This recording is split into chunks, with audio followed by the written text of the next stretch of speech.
নমস্কার, সবাই কেমন আছেন? অন্দরমহলে আরও একটি ব্লগে আপনাদের সবাইকে জানাই স্বাগত। আজ সকাল সকাল বেরিয়ে পড়লাম একটু মর্নিং ওয়াকে। দেখুন চারিদিকটা কেমন ঘন কুয়াশায় ভরা। হাঁটতে হাঁটতে চলে আসলাম এক পুকুরের পাশে। দূরে জলে দেখছি এক পানকৌড়ো ডুব দিচ্ছে। আপনাদেরকেও একটু দেখানোর চেষ্টা করলাম, কতটা বুঝতে পারছেন সেটা বুঝতে পারলাম না। পুকুর থেকে বেশ ঠান্ডা হাওয়া দিচ্ছিল, তাই এখানেই খানিকক্ষণ দাঁড়িয়ে নিলাম। এবার চলুন বাড়ি যাওয়া যাক। বেশ খানিকটা বেলা হয়ে গেছে। এই যে জায়গাটা দেখছেন, এটা আমার বাড়ির খুব কাছে। এখানে বছরে বিভিন্ন সময় বিভিন্ন ধরনের ঠাকুর বানানো হয়। একদিন ভাবছি আপনাদেরকেও নিয়ে আসব। যখন দুর্গাপুজোর সময় তখন খুব সুন্দর সুন্দর বড় বড় ঠাকুর বানানো হয়। এছাড়াও বছরে বিভিন্ন সময় বিভিন্ন ঠাকুর বানানো হয়। একদিনকে আপনাদেরকে নিয়ে আসব, যখন অনেক ঠাকুর করা থাকবে তখন। এবার চলুন বাড়ি যাওয়া যাক। অনেকটা বেলা গড়িয়ে গেছে। এবার বাড়ি গিয়ে সকাল সকাল সবাইকে ঘুম থেকে তুলে জলখাবার বানাতে হবে। বাড়ি এসে প্রথমেই একটা বাটিতে একটু সুজি আর একটু ময়দা ভিজিয়ে নিয়েছি।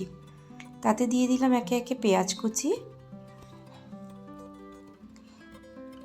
তারপরে দিয়ে দিলাম তাতে একটু কাঁচা লঙ্কা কুচি,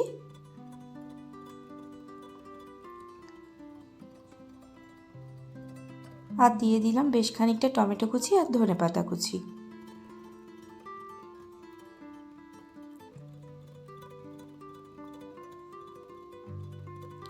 এবার বেশ খানিকটা নুন দিয়ে দেবো, আর তার সাথে দিয়ে দেবো একটু চিনি। একটু নুন দিয়ে দিলাম,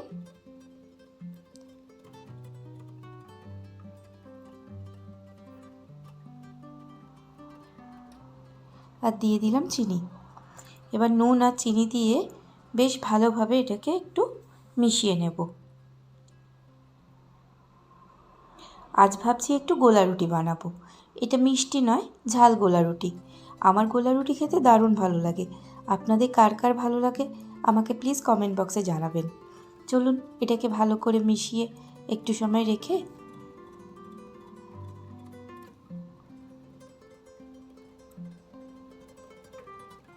ব্যাটারটা ভালো করে সব কিছু মেশানো হয়ে গেছে। এবার ফ্রাইং প্যানটা বসিয়ে দেব। ফ্রাইং প্যান বসিয়ে এতে একটু তেল ব্রাশ করে নিলাম।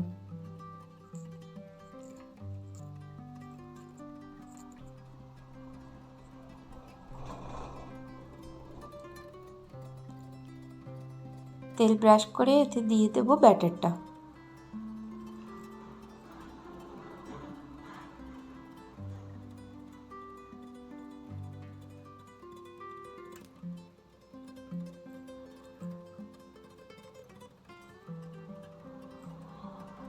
ব্যাটারটা দিয়ে হাতা দিয়েই ভালো করে চারিদিকে একটু ছড়িয়ে দিলাম, যাতে একটু গোল রুটির মতন শেপ নেয়।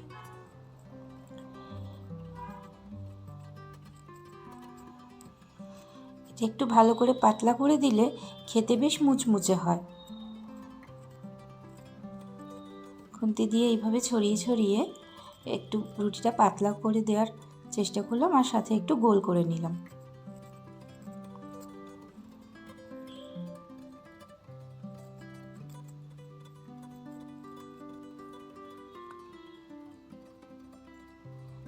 ব্যাস, এবার হয়ে গেছে এক পিঠ। এবার আস্তে করে উল্টে দেব।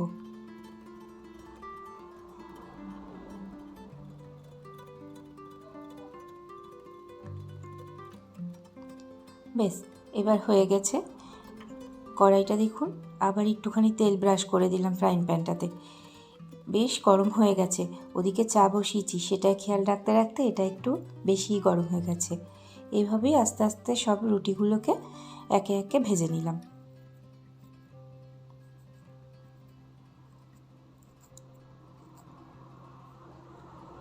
গোলা রুটি আমার বরাবরই একটা পছন্দের খাবার।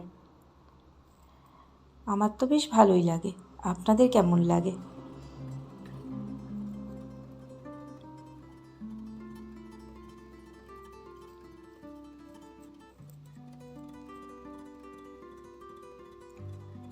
একটু লাল লাল হলে আস্তে আস্তে উল্টে পাল্টে ভেজে নেব। আর একটু চেপে চেপে দেখে নিলাম যে সব দিকটা সমানভাবে হয়েছে কিনা।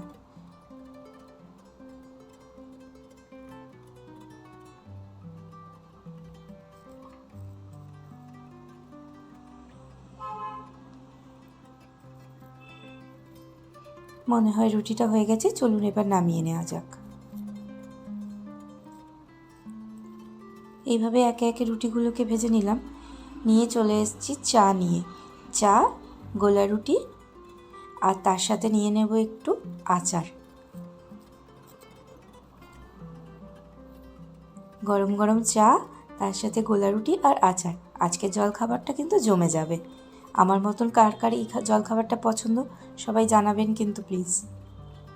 সকালে কাজকর্ম করে এবার চলে আসলাম একটু ছাদে। ছাদে দেখুন আজ আকাশটা ভারী মেঘলা, আকাশের যেন মুখ গোমড়া করে একদম বসে রয়েছে। যদিও আমার সব কাজ হয়ে গেছে, জামা কাপড়গুলোও একটু শুকোতে দিয়ে দিলাম। এবার যাব রান্নাঘরে। লাঞ্চে কী বানাচ্ছি সেটা আপনাদের সাথে শেয়ার করতে হবে তো। ঘরে এসে কড়াইতে তেল গরম বসিয়ে দিলাম।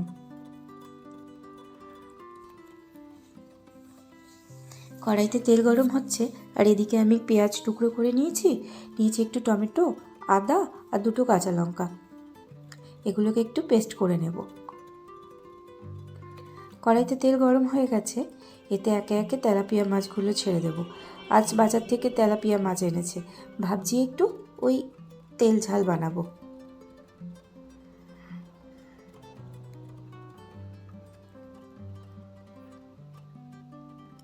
তেলাপিয়া মাছের তেল ঝাল কার কার পছন্দ সেটাও আমাকে জানাবেন কিন্তু।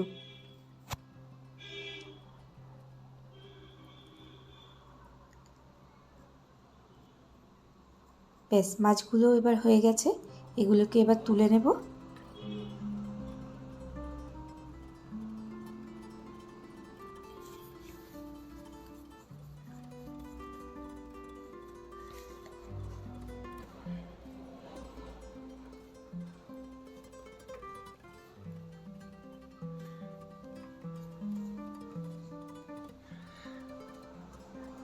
মাছ ভাজাগুলো হয়ে গেছে, আরও কটা মাছ ছিল সেটাকেও ছেড়ে দিয়েছি।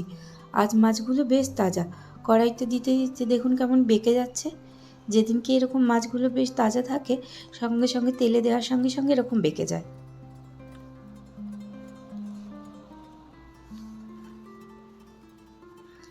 এই মাছগুলোকেও এবার লাল লাল করে ভালো করে ভেজে নিয়ে তুলে নেব, তারপরে বাদবাকি রান্নাটা করব। একে একে আমার সব মাছগুলো ভাজা কমপ্লিট। এবার তুলে নিয়ে এই তেলেই দিয়ে দেবো একটুখানি কালো জিরে ফোড়ন।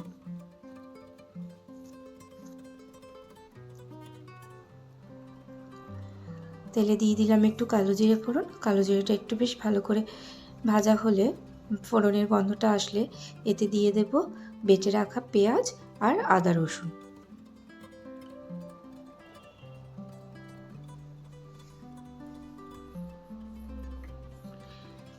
পেঁয়াজ আর আদা বাটাটা দিয়ে বেশ ভালো করে একটু নেড়ে নেব। পেঁয়াজের যতক্ষণে ওই কাঁচা গন্ধটা যায় ততক্ষণ অবধি একটু ভালো করে ভেজে নেব।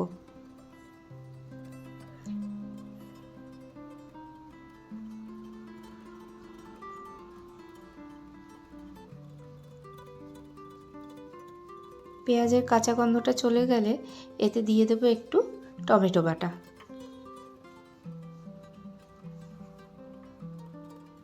এবার টমেটো আর পেঁয়াজটাকে ভালো করে একটু ভেজে নেব, টমেটোরও যাতে কাঁচা গন্ধটা চলে যায়।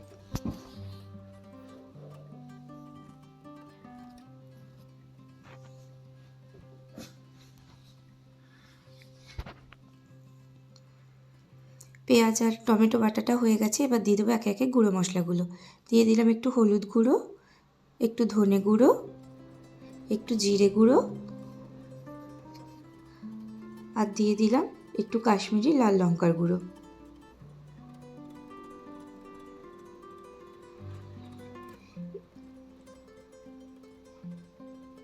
এবার এই গুঁড়ো মশলাগুলোকেও ওই পেঁয়াজ আর টমেটো বাটাটার সাথে ভালো করে একটু কষিয়ে নেব।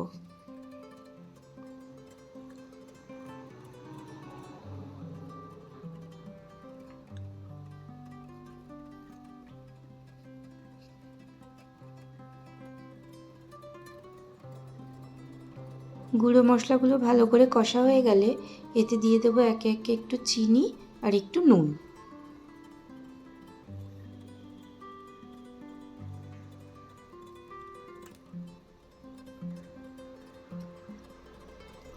দিয়ে নিলাম একটু নুন আর সামান্য একটু চিনি।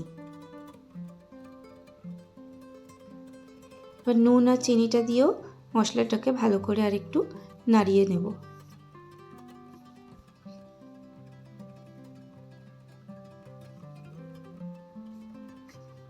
মশলাটা ভালো করে কষা হয়ে গেছে, এবার দিয়ে দেবো এতে একটু জল।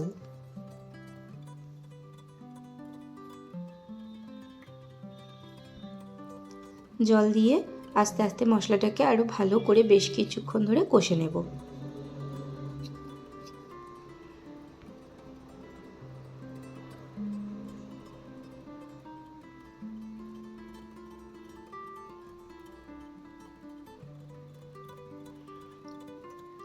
মশলা থেকে বেশ তেল ছেড়ে আসলে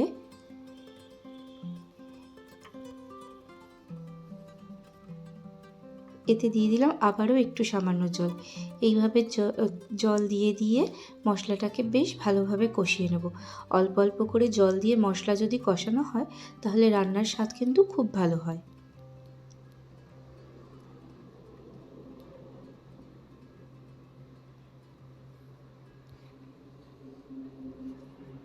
মশলাটা ভালো করে বেশ কিছুক্ষণ ধরে কষে গেলে মশলা থেকে যখন তেল ছেড়ে দেবে তখন তাতে দিয়ে দেব একটু আগে থেকে বেটে রাখা সর্ষে, পোস্ত আর কাঁচা লঙ্কা বাটা।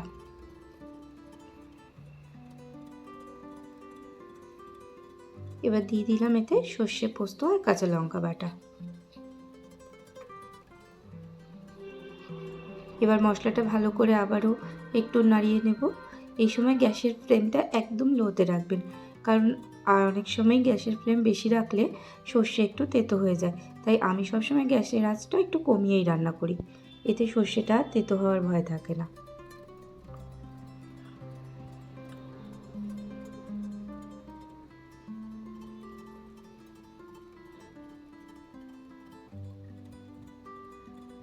এবারও এই মশলাটাকে একটু হালকা কষতে দেব।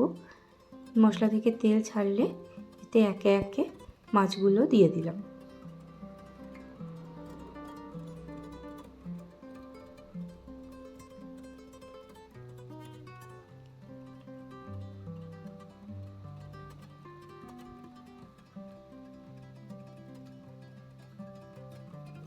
মাছগুলো দেওয়া হয়ে গেছে, এতে এবার সামান্য একটু জল দিয়ে দিলাম।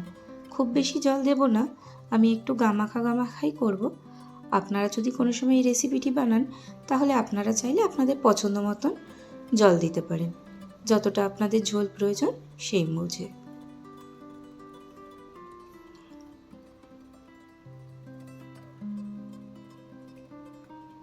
ব্যাস, এবার ঝোল ফুটে গেছে, একটু উপর থেকে ধনেপাতা ছড়িয়ে নামিয়ে নেব। তৈরি হয়ে গেল আমার তেলাপিয়া মাছের তেল ঝাল।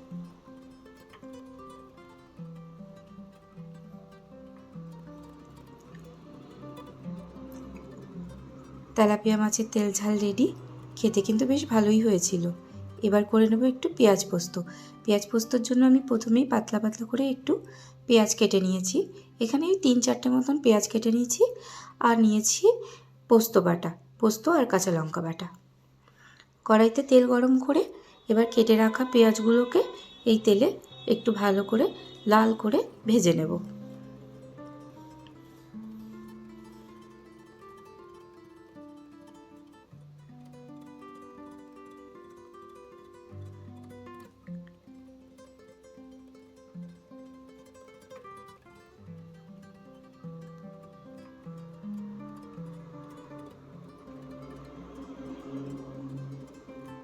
পেঁয়াজটা এবার ভালো করে লাল করে ভেজে নেব। এই সময় পেঁয়াজ ভাজার সময় কিন্তু নুন দেবেন না। নুন দিলে পেঁয়াজটা খুব তাড়াতাড়ি নরম হয়ে যাবে, তাহলে পেঁয়াজের যে একটা ক্রাঞ্চি ব্যাপার সেটা আসবে না, যেটা পেঁয়াজ পোস্ততে বেশ ভালো লাগে একটু ক্রাঞ্চি ভাবটা থাকলে। তাই নুনটা আমি লাস্টে মেশাবো। পেঁয়াজ ভাজা হয়ে গেছে লাল লাল করে, এবার এতে আমি দিয়ে দেবো আগে থেকে বেটে রাখা পোস্ত আর কাঁচা লঙ্কার পেস্টটা।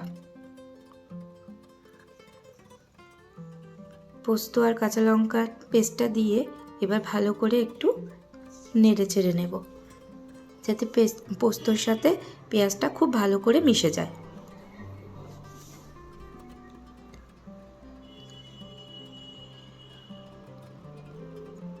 পোস্ত আর পেঁয়াজটা খুব ভালো করে মিশে গেলে এবার এতে আমি একটু নুন দিয়ে দেব।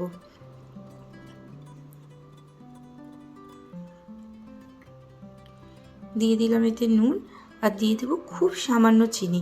পেঁয়াজ যদিও মিষ্টি হয়, এতে চিনি না দিলেও চলে, কিন্তু আমি যেমন একটু চিনি ছাড়া রান্না যেন মনে হয় স্বাদ হয় না, তাই আমি সামান্য দিয়েছি। আপনারা যদি কোনো সময় এই রেসিপিটা বাড়িতে বানান তাহলে চিনিটা স্কিপ করলেও কোনো অসুবিধা হবে না।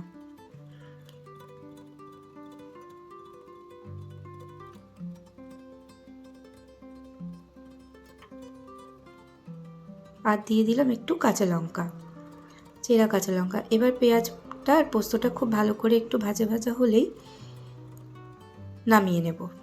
তাহলেই রেডি হয়ে গেল পেঁয়াজ পোস্ত। পেঁয়াজ পোস্ত হয়ে গেছে, এবার একটা বাটিতে নামিয়ে নিলাম। গরম গরম ভাতের সাথে এটা ট্রাই করবেন, ভীষণ ভালো হয় খেতে। এবার চলে যাচ্ছি একটু জিজোর স্কুলে। জিজোর স্কুলে আজকে ওর ড্রেসের মাপ দিতে হবে, আর তাছাড়াও রয়েছে কিছু অফিসিয়াল কাজবাজ, সেগুলো সারবার জন্যই চলে যাচ্ছি আজকে জিজোর স্কুল। চলুন আপনাদেরকেও নিয়ে যাই। চলে এসেছি জিজোর স্কুলে।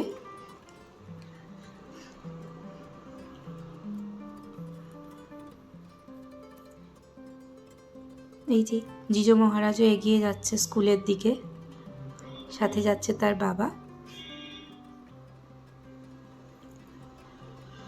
আমাদের যেতে হবে স্টুডেন্ট কর্নারে। এই যে আমরা চলে এসেছি স্টুডেন্ট কর্নার, এখানেই ড্রেসের মাপ দেওয়া হবে। স্টুডেন্ট কর্নারে ড্রেসের মাপ দেওয়া হয়ে গেছে। এবার যাব আমরা ওই যে দূরে গেটটা দেখতে পাচ্ছেন, ওখানে দেওয়া হবে। অফিসিয়াল কিছু কাজবাজ আছে, সেগুলো করব। বাইরেটা দেখুন, রোদ একদম ঝলমল করছে। সকালে যেমন আকাশটা মেঘলা ছিল, ভাবলাম যেন আজ রোদই উঠবে না। এখন কিন্তু বেশ ভালো রোদ, চারিদিকটা একদম ঝকঝক করছে রোদে। জিজোর বাবা ওদিকে স্কুলের অফিসের দিকে এগিয়ে যাচ্ছে, আমরাও যাচ্ছি। আমি আর জিজো যাচ্ছি পেছনে। স্কুলটি কিন্তু বেশ বড়, চলুন আপনাদেরকেও দেখাই। বিল্ডিংটি বেশ বড়। এই যে স্কুলটি, বেশ বড় বিল্ডিং। এটা হলো প্লেগ্রাউন্ড। প্লেগ্রাউন্ড বলতে এখানে বাচ্চারা ওই ফুটবল, তারপরে পিটি এই সমস্ত করা হয়। এছাড়াও আরও একটা ছোটদের প্লেগ্রাউন্ড রয়েছে। এখানে কি সুন্দর রং বেরঙের গাছ দিয়ে সাজানো দেখুন। জিজো চলে যাচ্ছে অফিস দিকে। দেখুন কি কাণ্ড, সে যাওয়াতে সেন্সারে আর গেটটি খুলছে না। এবার সে ভাবছে হাত দিয়ে খুলবে, তারপরে আমি গেয়াতে খুললো। চলুন তাহলে অফিসের কাজবাজগুলো করে নেওয়া যাক। স্কুল থেকে ফিরে খাওয়া দাওয়া করে চলে এসেছি বিকেলবেলা একটু ছাদে। আকাশটা কি সুন্দর দেখুন, পড়ন্ত রোদ, যেন আকাশটা খুব সুন্দর। আজ তবে এখানেই শেষ করলাম। দেখা হবে অন্য একটি ব্লগে। ভালো লাগলে লাইক আর সাবস্ক্রাইব করে দেবেন।